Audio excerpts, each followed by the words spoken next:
Treyarch'S Zombies is known for its mysteries. Well, we're talking about one of Treyarch's biggest zombie mysteries in this new Dark Aether storyline and how it just got even more mysterious. I did not expect Treyarch to deliver this high quality of a storyline thread in Vanguard Zombies of all places. So let's jump into it, and you're gonna probably want a snack and a beverage for this one. Our friends over at Sneak Energy have sponsored the channel and this video. You can grab any of the delicious flavored tubs or cans using code Dalek at checkout, and they have a brand new peach iced tea flavor dropping that I am stupidly excited for on Thursday the 30th. The link in the description if you want to learn more, but let's get into it. Now, as you can see on screen and in the thumbnail, we are talking about the Dark Aether Bunny. It's something that we have seen in practically every single Cold War Zombies map, serving as the teddy bear of this universe in the mystery box, and also via Easter eggs in every map where we collect parts of the teddy. Now, this bunny remained a real mystery until the ends of Cold War, where we got some specific intel that could explain the context of this bunny. Now, bear in mind, Cold War is set in the 1980s, yet here we are playing Shinonuma in the 40s, a whole 40 years prior, and this Dark Aether Bunny appears as the teddy bear of the mystery box. Now, immediately this becomes a little bit of a head scratcher, because how can this thing exist 40 years in the past? And the current theory up to this point has been that the bunny has been linked to a child who burnt down in a house that Samantha and Weaver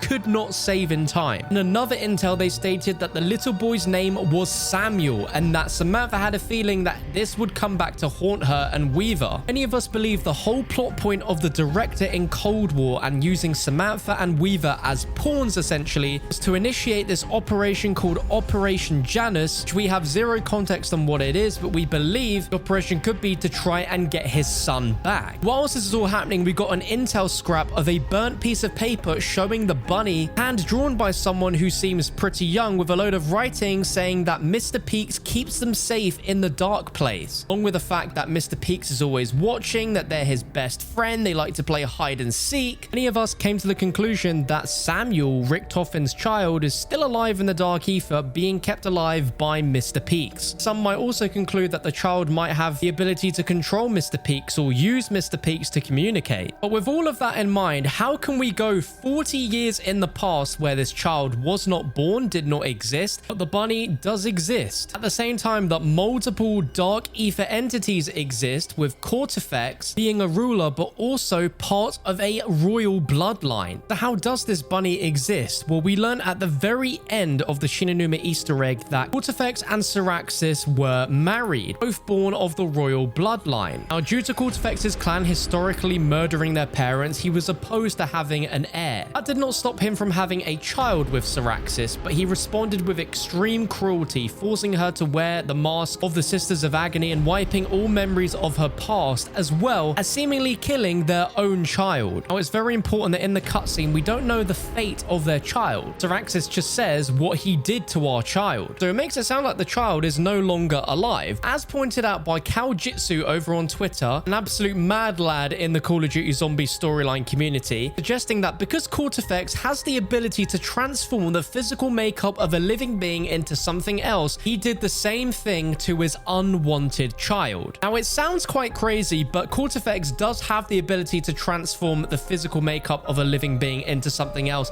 as we see that in Terra Maledicta, where one of the Night Legion warriors, the Decimator, was banished by Cortifex into his own shield. Cal further points out that Mr. Peaks has actual teeth, and he really does. It's not like just a toy or anything, that's real teeth. And he most definitely exists at the time of Vanguard Zombies. Now, this gets even crazier when you try and use Cold War intel to try and back up this theory. As one Max's diary entry of her describing a dream she had comes across very different with this new context about it being Cortifex's and Syrax's child, by stating, "But one face stands out from all the others, the face of a child, a boy. He is lost, damaged. I want to help him, but somehow I feel that he is dangerous." Now, as being the child of a Dark Aether entity, especially the ruler of the Dark Aether, that child would of course be dangerous. Then applying the context of Richtofen's child being dangerous, it just doesn't have the same level of danger as a child of two Dark Aether entities that was banished to transform their physical being into something completely different. And this is where things get a little wild, wild, because if we combine the Cold War knowledge that this bunny could actually be Richtofen's son, the Vanguard knowledge that this could be Kortifex's and Syraxis' child, it forms a likely conclusion that the two of them have bonded together. As why else could this bunny exist both in the 40s as well as in the 80s? It also explains really well how in the child's note of a burned drawing of Mr. Peaks, the child thanks Mr. Peaks for keeping him safe in the dark place. It is super likely that the two have bonded together, which just makes this storyline so much more interesting and gives a completely new light as to why the director Richtofen is so hellbent on Operation Janus and retrieving his son, because God knows how powerful his son could be now he could potentially be bonded with a Dark Aether entity. Therefore, perfectly explaining what the child means by Mr. Peaks keeping them safe in the dark place. Kortifex and Syraxis' child could literally be protecting him this entire time. And admittedly, as disappointing as Vanguard Zombies has been for the majority of the year, Shinonuma has revitalized the story aspect of it completely and genuinely got me really excited about the story again. As with this video, it's also reignited a little bit of your interest as well. And we still don't know for sure the explanation of this bunny, but this is what we've got by piecing together Cold War and Vanguard together. But it's details like the bunny being in the mystery box in the 40s as well as in the 80s that